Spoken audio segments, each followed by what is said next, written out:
Good morning all. It's a bit wet here, so welcome back. This is probably the first proper one of the new year really. So we've still got the brassicas in here, but the new cage is now netted.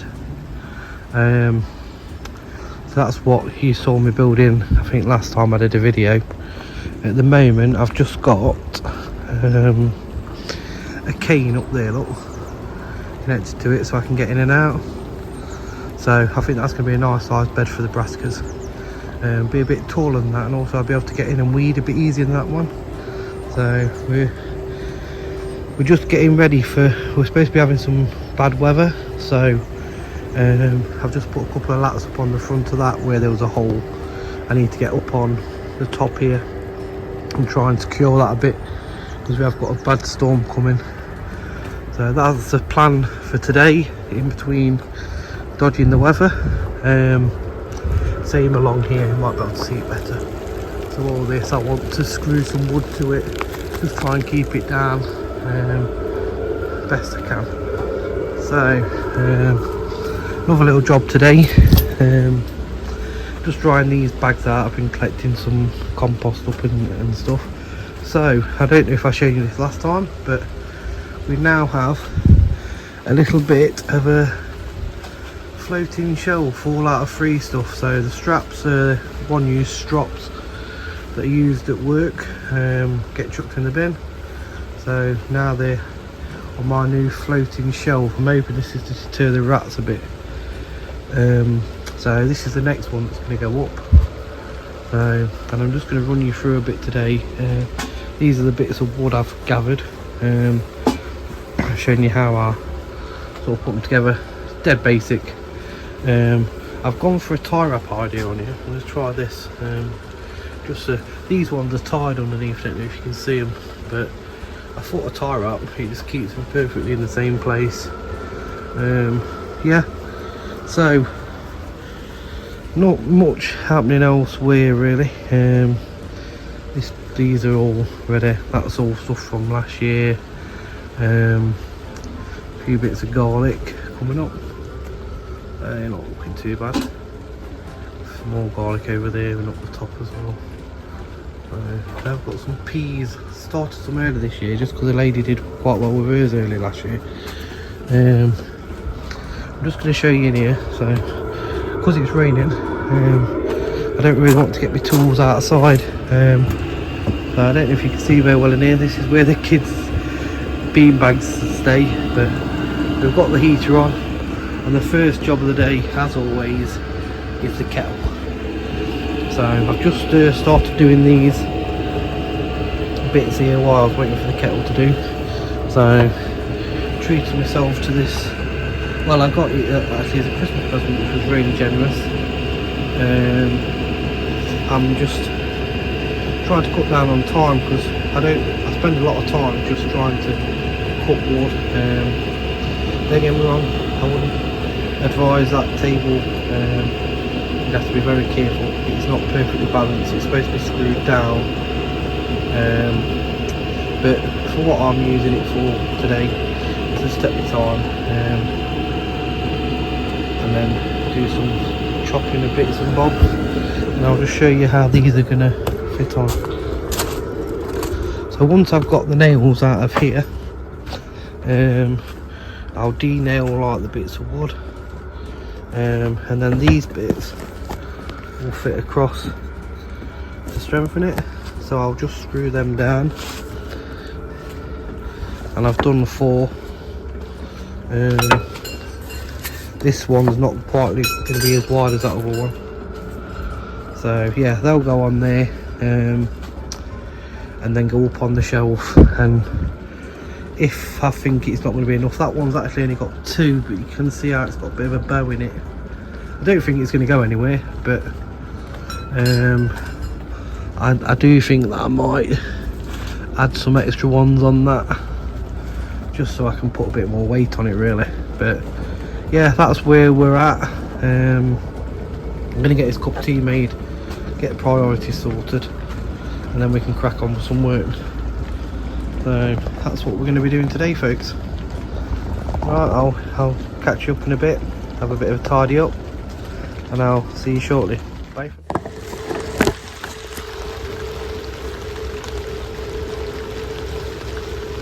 Welcome back. I'm not sure how much of this you can see, but I'm going to talk you through it. Just making a dead basic local shelf. So I've roughly measured the middle. It doesn't have to be exact. So the only thing I want to do before I start is remove some of the nails that are in this. So all I do, I don't know how well you'll see it. I only bother about the ones that have a trim, and the ones that have been cut off, not too fussed. That one's hidden, so not too worried about that one. The bigger ones, like that one. Because of its purposes, I try and get rid of as many as I can. It just stops you catching it on your saw or anything like that. Especially when you're using power tools, because it will rip through wood with your circular saw and no problem, and then you get a nail and you can potentially cost yourself a new blade. So to try and avoid that. The wood is quite damp actually. It's not been, I've not had a chance to dry it out. So I'll turn this one now. I've left it in the polish, it was outside you see. Left it in the polish room yesterday, but it wasn't enough to, if you're wondering why that noise is, it's me just catching the bells and the rat protection. But these ones that have gone over a bit, should be able to still get them out. Not too bad. If they're any more than this, I would tend to, I'll try and show you that on that one, I tend to try and straighten them up. These ones aren't too bad, because it's wet, they do come out and then it's easier. Them ones are a bit more stubborn, they do full length, so just pull them out.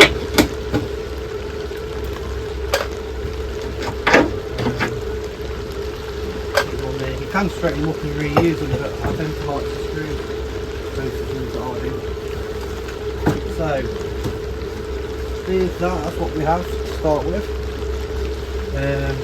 These are the bits of wood I was showing you earlier that I've chopped downside. I've decided to go for one more than I said. I've gone for 5, so I'm going to put one in the middle, one at each end, and then one roughly in the middle in between that. So, this shelf I want to be around that wide. So what happened to that? Now ideally I'd like to be using that side, but I don't think you'll see how I'm going to do it. So I'm going to go this side and see what sort of gap I've got for this. That's about a 30 centimetre, 3 centimetres, 30mm gap at that end. That should be fine. Now this one is split a bit, look, I don't know if you can see that on the video. So I'm going to try and put a couple of extra ones in there just to secure it. I'm not going to show you all this because it's the same thing all the way around. Using the impact drive, just in the Keeper one, nothing special. I just find this really a lot easier. You can use like a, well, I've got here a combi drill and it has got a screwdriver setting on it. I mean, they work perfectly well with it. You can get a bit for it. I tend to use that for pilot holes, things like that. Not that you'll see much of it. So we'll have a slurp of tea, most important bit. Line this up level. Again, got to remember you're at the allotment, so it hasn't got to be perfect. Now, these screws, I don't know if you can see that, don't look that deep. I don't want them protruding through the other side. So if I go halfway into that, I can't stunk it. It should be quite a nice place. And I'm basically going either side of where the wood's split.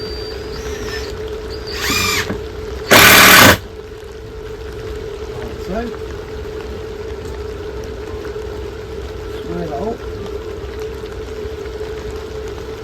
Because this one is split, I'm going to put an extra one in this one. I'll probably just use a couple of each. Three is nice. So now we've got a distance.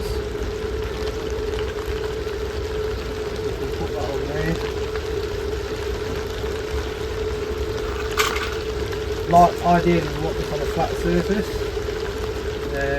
You don't want to risk running and screwing into your hand. I know these screw bits won't come through, but just be wary when you are doing stuff like this where you've not got perfect conditions. You just have a bit of aware of the surroundings.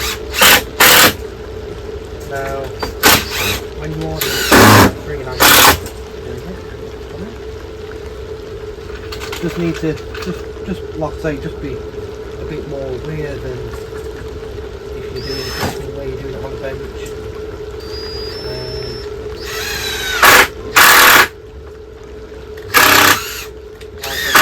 Twice.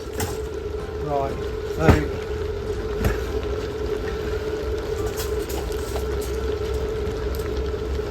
the gap actually is 20 mil now, so when I've put that on, obviously that will align the size of it. Now all I'm going to do is I'm just going to stop it there. I'm just going to put one of them at each end, one in the middle, one in the middle of that, in the middle of the boards, and then we'll see what it looks like, and then I'll bring you back to show you the next bit.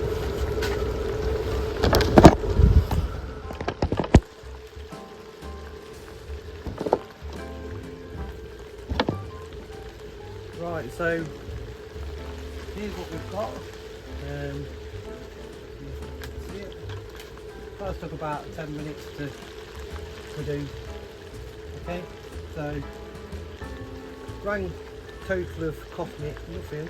All the wood is a large pallet and a small pallet put down. So all I'm going to do is pop this on here. Right, so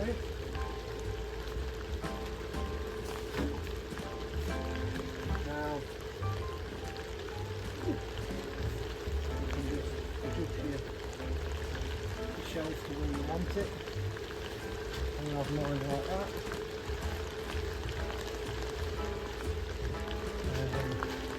You can put an extra support in the middle. This one isn't going to have overly a lot of weight on. It's just going to be quite handy for storage. But yeah, you get the idea. You can adjust these up and down. So you can see that's probably not 100% level, but I'm quite happy with that. I've got three on that one over there. I could always put another strap along the middle if I wanted to. The alternative is what one.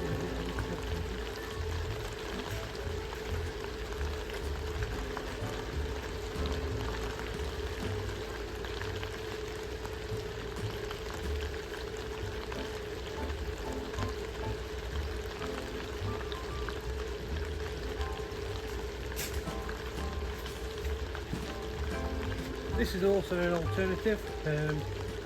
It will be plenty strong enough for what you're using it for. So what you can do with this is,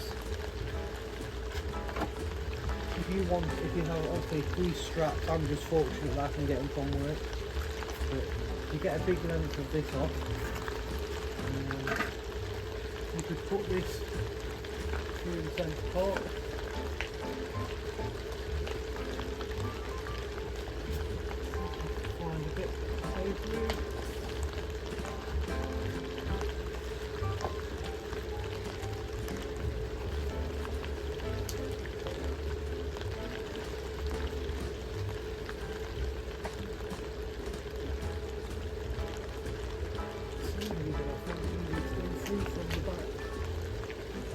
this one's designed.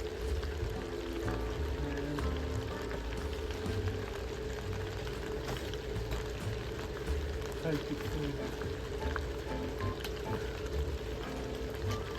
You do have to be careful if you've got a roof like this one. But if you push a stick through your polytunnel or like this homemade poly shed, poly house we call it, you could open yourself up to a world of problems.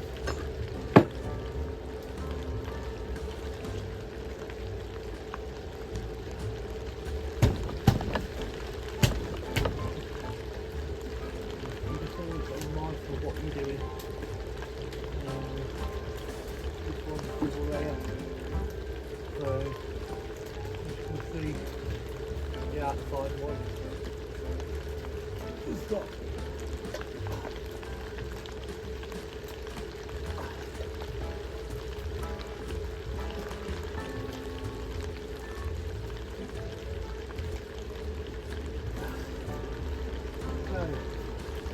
pull that through and hit the desired point, so we're going to be looking somewhere like that. What we can do is put that off, and what I usually do is just add a bit of tension into it to start with.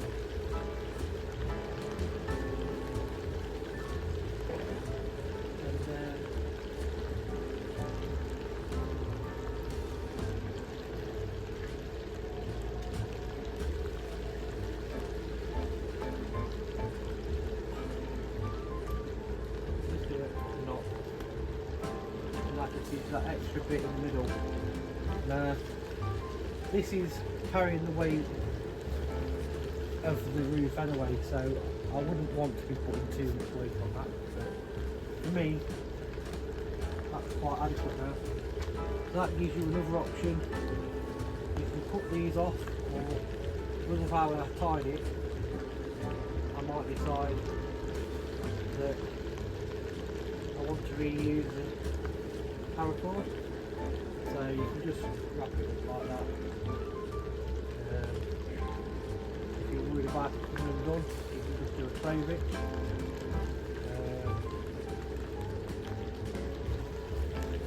Like so.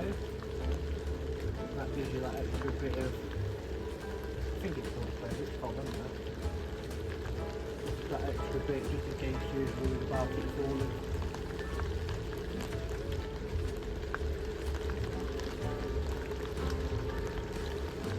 So for purely demonstration purposes, what we'll do,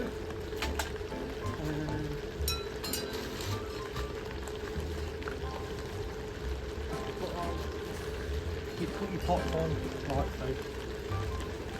I'm not going to be using that end, that's why I've done it in here. Because that end is where I have all the tools for the allotment.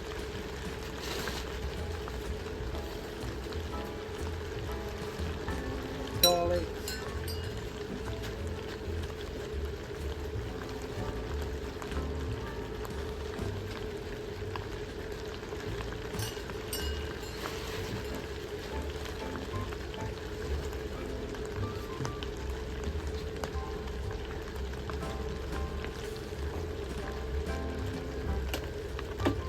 That's what I do.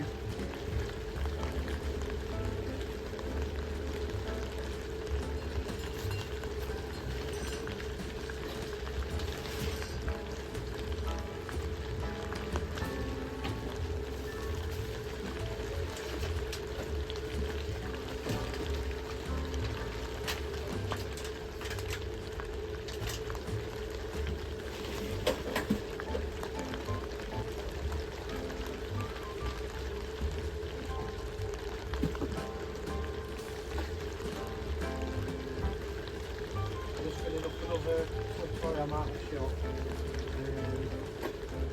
Give you an idea of the blend. Just